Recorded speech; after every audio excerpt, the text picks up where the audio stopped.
We asked Dr. Stephanie Columbo, assistant professor at Dalhousie University. Should I be including fish in my diet? So fish, I'm sure, as you know, is one of the healthiest foods on the planet. It's high in quality digestible protein. There are so many different options, not only to cater to different tastes and cultures, but also nutritionally speaking. There are high fat options, low fat options, as well as fish is a very important source of micronutrients like vitamins B2, vitamin D, calcium, phosphorus, iron, zinc, magnesium, potassium, antioxidants. One of the things we focus on in my research is the omega-3, the long chain omega-3 polyunsaturated fatty acids, and these are extremely important for our heart and brain health. What does the global fish stock look like? With 3 billion people consuming fish every day, our fish consumption is showing no sign of slowing. Our fish consumption in the past 30 years has more than doubled. And in fact, we are really not relying on an increase in production from wild fisheries. It's pretty much stayed the same over the past 30 years, despite we're eating double the fish than we used to. It's increased a little bit. There's a rise of about 14% in global fisheries production during this time. So there is a mismatch between supply and demand here with wild fisheries production and how much we're actually eating. And so aquaculture is to thank for that. Production in aquaculture has grown over 500% during this time. So aquaculture is really the missing piece to the supply and demand for the seafood that we're going to need now, in the past 30 years, and the next 30 years and longer. What does our global fish consumption look like? 3 billion people every day eat fish as their sole source of protein. That is a lot of fish. So where are we getting it all from?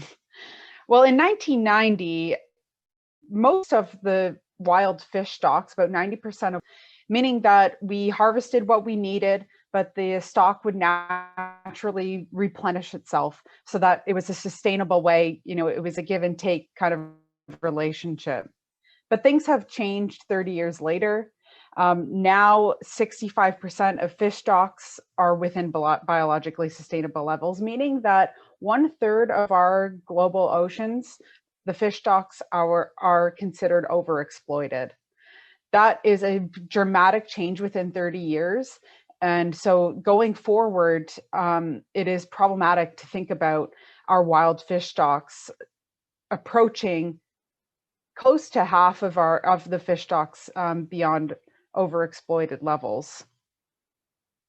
So we need to try to achieve a balance between having healthy fish stocks, healthy oceans, and healthy people to achieve our own food security in the years to come.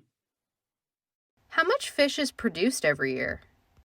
The data so far that I've presented, including on this slide, is from the biannual report from the Food and Agricultural Organization of the UN.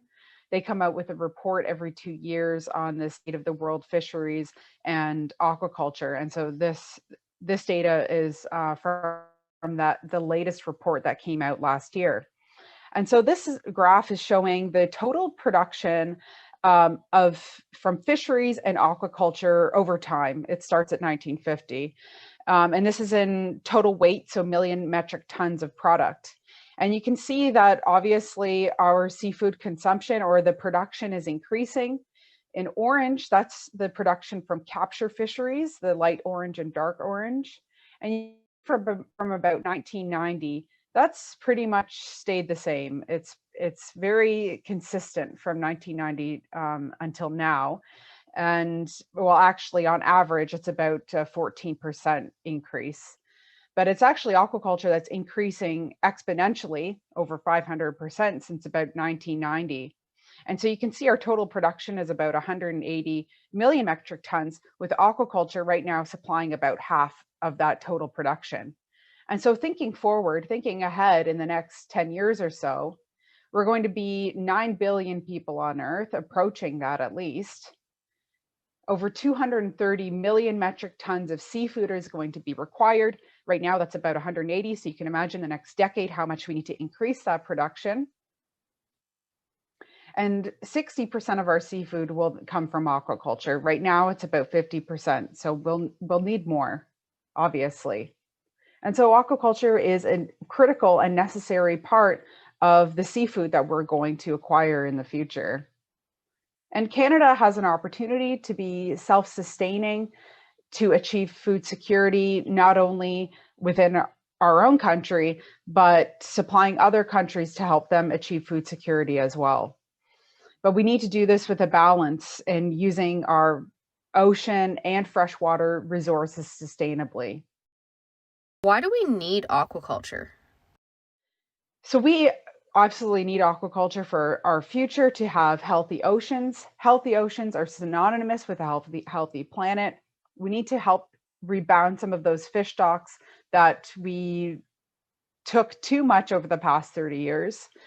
But we also need to achieve food security for our growing population. And so this is why aquaculture is so important part of our future. How much fish does Canada produce through aquaculture production? So in terms of Canadian aquaculture production, this is the latest data or the most recent data from the Department of Fisheries and Oceans. Canada produces 180,000 tons of product. This was from 2019 with a $1.23 billion value. That's from shellfish and finfish, not including the value or mass from aquatic plants like seaweeds. So that's finfish and shellfish. Now looking at Canada's salmon production. So from now on, I'll really focus on salmon. That's my area of expertise. So finfish, of the total production, finfish accounts for 70%, 77% of the total mass of produce. And that's actually a 93% portion of the total aquaculture production value. So finfish is supplying a majority of the total value of the aquaculture products in this country. Of that 77% of finfish, 82% of it is salmon. So the top finfish produced species are salmon at 82%. There's also rainbow trout, Arctic char, that are also Canada's produced fish species. So salmon is a major species that we produce in Canada. And actually Atlantic salmon is among the top 10 farmed fish species produced in the world. The top fish species produced in the world is carp. We don't make too much carp in Canada. It's a warm water species. So it's a lot more popular to be grown in Asia. So talking about salmon, Canada around the world is the top 4th producer of salmon. So you can see in this chart here that Norway produces over half of the total salmon production, followed by Chile, followed by the UK, and Canada, we're in 4th. We actually only account for 5% of the total salmon production. Between Norway and Chile, they're definitely producing the most. Canada does have an opportunity to produce more, especially in quantity, not necessarily proportionally, but quantity for sure. What is the difference between wild and farmed salmon? So we looked at 6 different types of salmon that are commonly available to consumers in Canada. So what we ended up getting was farmed Atlantic salmon, organic Atlantic salmon, farmed organic Chinook, wild Pacific pink, and wild sockeye. And I looked at as many nutrients as I could: protein, fat, fatty acids, amino acids, potassium, iron, cholesterol. And I also wanted to look at an example of a contaminant. We looked at mercury content.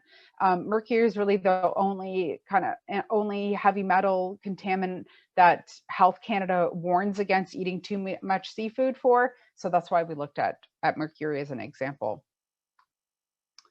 So the biggest find from this study is that it's really about the species of salmon that makes the biggest difference in the nutritional quality, not whether it was farmed or wild. So people don't actually realize that you can't compare farmed Atlantic to wild Atlantic. You can't get wild Atlantic. So you're not even comparing the same species. Even within the group of wild salmon, there were huge differences in the nutritional value. So we did publish this research, and I got to talk to a lot of people about it, which I think the results surprised a lot of people. So of course, we made some recommendations in the conclusions of the paper. What we found is that wild sockeye, wild Chinook, and farmed, whether or not, is the most nutritious. Pacific was the least nutrient dense because every bite that you take contains, less nutrients, has more water in it. Wild sockeye and wild Chinook were the most nutrient dense, had the highest omega-3 content, but they're also the most expensive and had the highest mercury content. There's limits to the sustainable catch, so not all Canadians can have wild sockeye every day. It's not possible in terms of the numbers of sockeye that's available, but it's also expensive, so that limits people to being able to buy it. So I recommend farmed Atlantic as the best option for people who often include salmon in their meals based on the nutritional value, its availability. You can buy it all across the country very easily. And it also had the lowest mercury content and a very affordable cost. So I think some of the misconceptions surrounding wild and farmed may be caused by some of the lack of nutritional information and confusion with labeling. We know that traceability and labeling of our food is evolving. And so it's important that we provide the public with as much information as possible. I was hoping that some of the results of the study could provide some inspiration for possible future labeling for the fresh seafood counter in the future, such as, high omega-3 content, good for heart health and brain health, things like that. New technologies and innovations in Canada in relation to aquaculture? And so Canada, just to kind of sum up, Canada is really becoming a lead innovator in the ocean and aqua tech space. There's a lot of new technology that is being created that supports aquaculture production in Canada, which I find really interesting. Atlantic Canada is becoming kind of this hub, a technology center for new gadgets that are being used in the aquaculture industry. We've got the Ocean Supercluster, we've got Ocean Frontier Institute, and a rising ocean tech industry. And so that is kind of putting Canada, although it is not the top producer of salmon, is producing a lot of new innovations that are being used around the world, which is very awesome.